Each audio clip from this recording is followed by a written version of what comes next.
Вітаю! Мене звуть Денис Бігус, і це програма антикорупційних розслідувань «Наші гроші». Кілька тижнів тому ми розповідали про проблеми з евакуацією автівок. Ішлось про Київ, але ситуація в інших містах дуже схожа. В чому проблема? Якщо ви припаркуєтесь як нехороша людина, то приїде евакуатор і вивезе вашу автівку. І це не проблема. Це ми якраз підтримуємо. Але коли ви прийдете забирати своє авто, вам виставляють рахунок.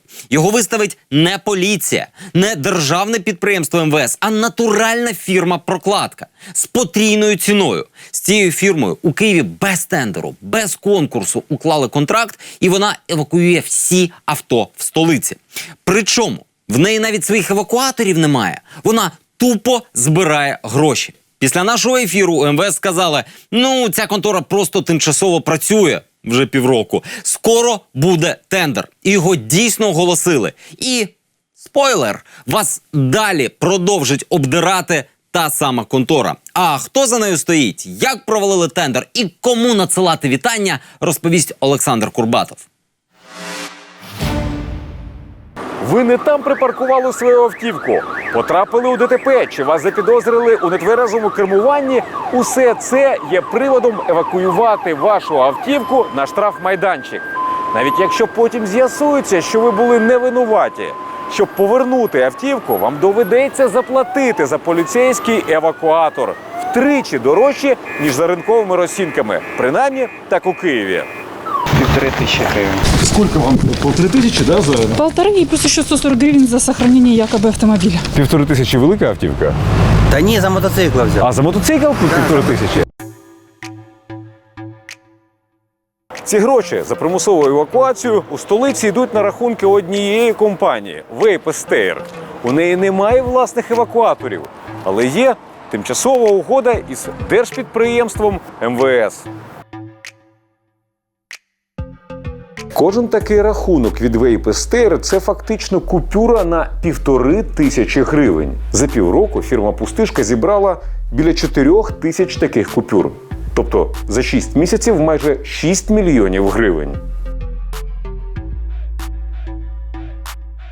Тимчасова угода мала діяти всього 2 місяці, але діє вже півроку.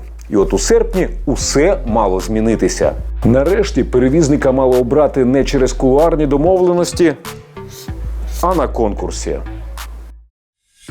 Ми йдемо на конкурс у київську філію держпідприємства МВС не просто так, а із дозволом від їхнього центрального офісу. Добрый день, это информресурсы. Смотрите, завтра на Дегтяревской 15Б на 12 часов дня. Добре. Вы сможете подъехать. Але у день конкурсу в київській філії нам просто не відчиняють ворота. Через це не пускають і водіїв, які прийшли за квитанціями. Значить, прийде зараз людина, вас забере. Добре, дякую. Подошел к воротам, нужно квитанцию у вас получить. Сейчас вам заберу. Спасибо. Добрый день. А как зайти заплатить за машину, чтобы забрать? Вже черга ціла людей намагається пройти. Це скільки нас вже? Нас вже 1, 2, 3, 4, 5. Ворота лишаються замкненими понад півгодини. Коли вони відчиняються, кілька працівників держпідприємства намагаються не впустити знімальну групу на конкурс. А ми всі в інформресурс. На каком основании? На якому основанні? Доброго дня. На основанні того, що центральний офіс повідомив, що у вас сьогодні проходить конкурс і дозволив нам бути присутніми. Центральный офис не отзванивался. Центральний офіс. А ви хто взагалі? До конкурсу лічені хвилини, а конкурсантів ще нема. Чому?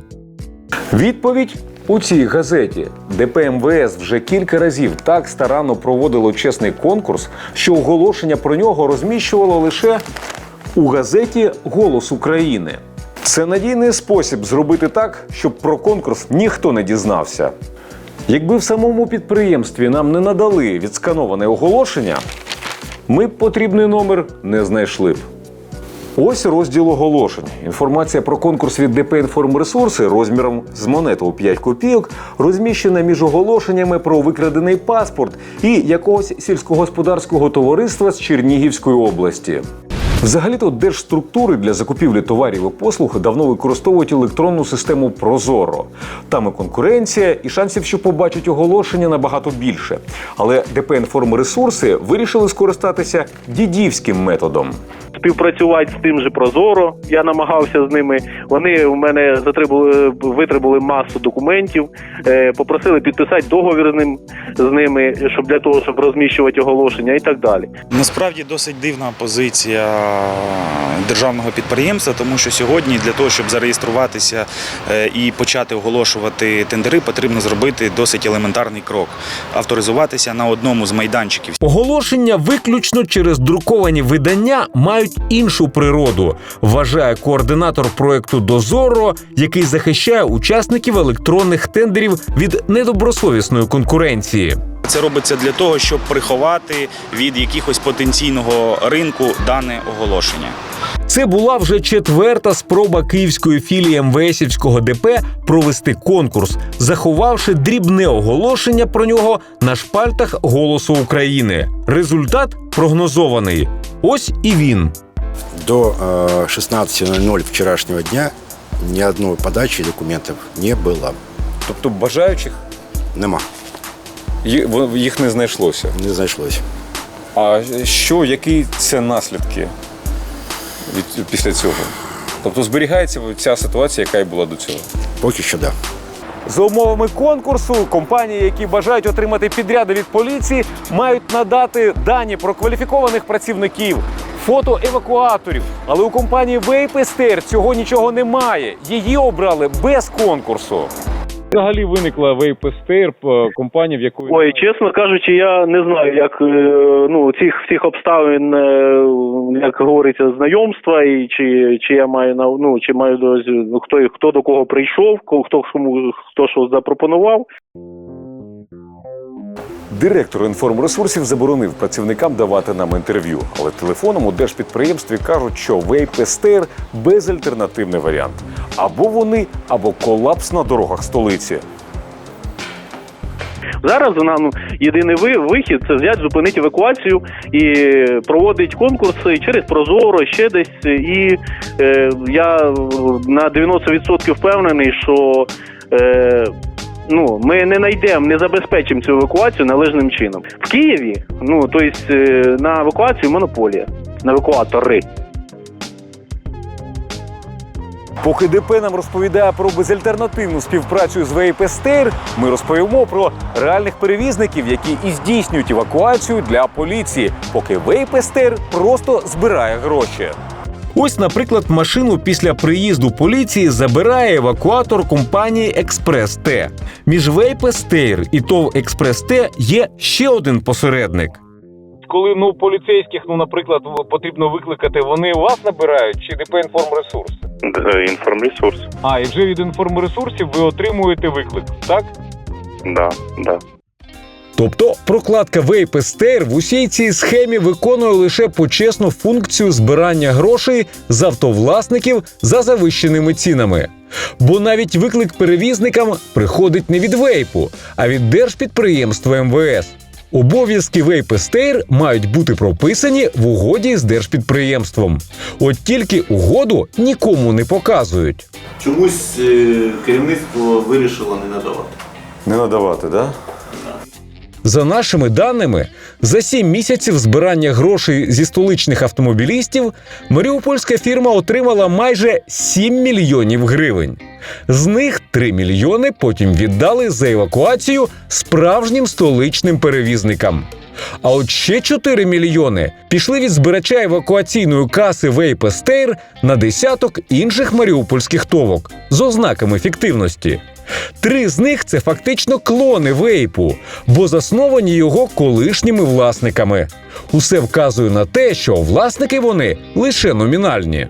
Ось, приміром, киянка Надія Матюшко, співзасновниця «Вейп-СТР». У Маріуполі на неї записані десятки компаній, усі як одна спеціалізуються на оптовій торгівлі. За реєстрами бізнесвумен, а у житті 23-річна дівчина, помічниця юриста, яка нещодавно розшукувала роботу на 10 тисяч гривень. Власниця і засновниця десятків підприємств прописана у настільки скромному будинку, що ми навіть його проминули. Ось воно, такий невеличкий будинок зараз. Ну, як тут постукати? За київською адресою, яку залишала Надія при реєстрації маріупольських товок, знаходимо її батька. Він впізнає фото доньки, але не впізнає власницю маріупольських бізнесів. Це схоже на неї? Чи може це не вона? Да. Дивіться, вона є власницею досить великих компаній у Маріуполі. Ні. Нереально. Такого не може бути. Не може бути. Якщо вона була власницею. Я б їздив як на хоча б на «Шевроле». Зараз я їжджу на велосипеді. Батько думає, що хтось скористався вкраденим у доньки паспортом. Решта компаній, на які із вейп-естери йдуть гроші, належать мешканцям окупованих територій. Усі мають під 100 видів діяльності, і основний теж не спеціалізована оптова торгівля. Типова схема конвертаційних центрів. Є ще один збіг. Усі компанії з Маріуполя. Це Донецька область. Директор держпідприємства МВС «Інформресурси», навколо якого крутиться схема, Юханан Альбертович Бабаєв, теж із Донецька. Звісно, це може бути збіг. Але чи не забагато таких збігів?